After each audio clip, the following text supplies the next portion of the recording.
Hello student, आज के इस वीडियो लेक्चर में हम पढ़ने जा रहे हैं अ ग्रेन हैंस एग। एक बड़ा जो ग्रेन है उस एग जैसा बड़ा ग्रेन का पीस मिलता है, उसके बारे में ये स्टोरी है। So let's start with us. एक बार कुछ बच्चे गार्डन में खेल रहे थे। उन बच्चों को खेलते हुए गार्डन में एक ग्रेन का टुकड़ा मिलता है, मतलब कि एक कोन का टुकड़ा मिलता है। बीज होते हैं ना, सीड्स, वैसे ही। तो उसे एक जिज्ञासु व्यक्ति उनसे जब देखता है पार्क में, तो वो उनसे ले लेता है और कहता है कि मैं इसे राजा को दिखाऊंगा। और वो राजा के पास ले जाता है कि यह टुकड़ा अजीब गरीब पता नहीं क्या चीज़ है। एग जितना बड़ा ग्रेन का टुकड़ा होता है। ग्रेन्स होता है मतलब कि गेहूँ का दाना, जो एक गेहूँ के दाने जितना बड़ा होता है। गेहूं के दाने तो अब छोटे होते हैं, लेकिन वो बहुत बड़ा था। तो उसे देखकर सब लोग बहुत ही हैरान हो जाते हैं। जो भी उनके कोर्ट में जो भी होता है, राजा के कोर्ट में आसपास जो भी व्यक्ति होते हैं, सभी हैरान हो जाते हैं, ये क्या चीज़ है। लेकिन जब उसे एक विंडो में रख दिया जाता है और विंडो में एक हैन क्या होता है, उसे चोंच मारने की कोशिश करता है। वो जब चोंच मारता है तो उसमें से उन्हें पता लगता है कि ये तो एक गेहूं का दाना है, क्योंकि जब वो चोंच मारता है तो उसके बीच में से जो आटा होता है वो निकलने लग जाता है। तो उसे पता लग जाता है कि ये तो गेहूं का दाना है। तो फिर वो अपने समझदार लोगों को इकट्ठा करता है और पूछता है राजा कि इतना बड़ा दाना कौन से ज़माने में होता था। तो उसमें से एक बूढ़ा व्यक्ति बोलता है, बहुत जो सियाना सा व्यक्ति होता है उसमें से कहता है कि ये ग्रेन तो मैं बुक्स में से सारा छानते हैं, कहाँ से ये हो सकता है ग्रेन का दाना। सारी बुक्स फरोली जाती हैं, बट ऐसा उनको कहीं भी नहीं मिलता। तो फिर एक कोई उसे सुजेशन देता है कि उसे क्या करना चाहिए, एक ऐसे किसान को बुलाना चाहिए जो बहुत समय से फार्मिंग कर रहा हो। तो वो ऐसे किसान को बुलाते हैं जो बहुत टाइम से फार्मिंग कर रहा होता है। तो जब उन्हें बुलाया जाता है तो वो बहुत ही बूढ़ा हो चुका होता है, लाठियों के बल चल के आ रहा होता है, बहुत बूढ़ा होता है।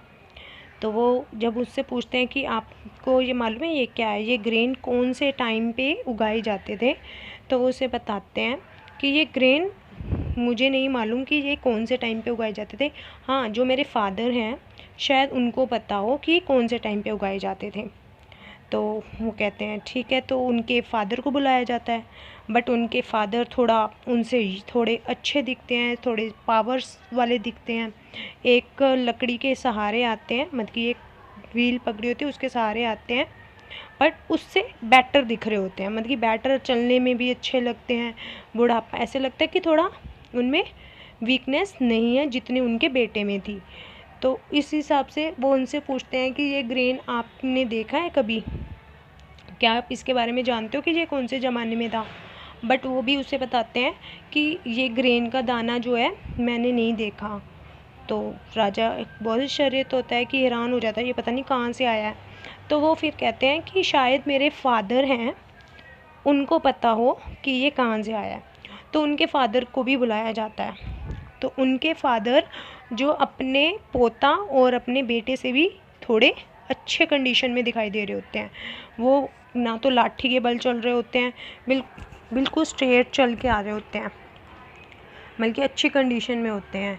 तो राजा उनसे पूछता है कि ये आपने जो ग्रेन का पीस टुकड़ा है, ये सीड आपने देखा हुआ है। तो वो बोलता है कि ये सीड उस ज़माने में बोए जाते थे जब क्या था, व्यापार होता था, सिर्फ चीज़ों से चीज़ों को लिया जाता था और कि रिप्लेस कर लिया जाता था। एक के बदले दूसरी चीज़ उसको दे दी जाती थी और उसके बदले दूसरी चीज़ उससे ले ली जाती थी। कि उस टाइम पैसे नहीं चलते थे, सिर्फ पैसों की बजाय वस्तुओं का ही क्या किया जाता था, एक्सचेंज की जाती थी। तो ये दाना तब इतना बड़ा होता था। तो इसीलिए आज जो गेहूं के आप दाने देखते हो वो बहुत छोटे होते हैं, लेकिन उस टाइम पहले के ज़माने में ये गेहूं के दाने बहुत बड़े होते थे। तो उस हिसाब से बताया गया इस स्टोरी में कि पहले जो था, हमारी जो कंडीशन थी वो बहुत अच्छी थी, लोगों में पावर्स थी, यंग दिखाई देते थे। लेकिन जैसे जैसे हम केमिकल चीज़ों को खाते जा रहे हैं, तो उसी वजह से हमारी जो कि जनरेशन भी क्या है, टाइम से पहले क्या होती जा रही है, बूढ़ी होती जा रही है। इस स्टोरी का मतलब यही था कि क्या है कि ग्रेन के दाने को बताया गया था कि ग्रेन का दाना कौन से ज़माने में इतना बड़ा होता था और क्यों होता था। आज जो हम गेहूँ उगाते हैं वो केमिकल फर्टिलाइज होती हैं, जिस वजह से इतने बड़े दाने नहीं उगते हैं। आई होप आपको स्टोरी अच्छी लगी होगी। अगर अच्छी लगी तो प्लीज़ लाइक एंड सब्सक्राइब कीजिएगा। और हाँ प्लीज़ यार आप सब्सक्राइब ज़रूर कर दीजिएगा, क्योंकि आप देख तो लेते हो वीडियोस और अगर लाइक भी करते हो तो प्लीज़ सब्सक्राइब भी कीजिए, ताकि आने वाली हर वीडियो आपको पता लगती रहे। Thank you my viewers.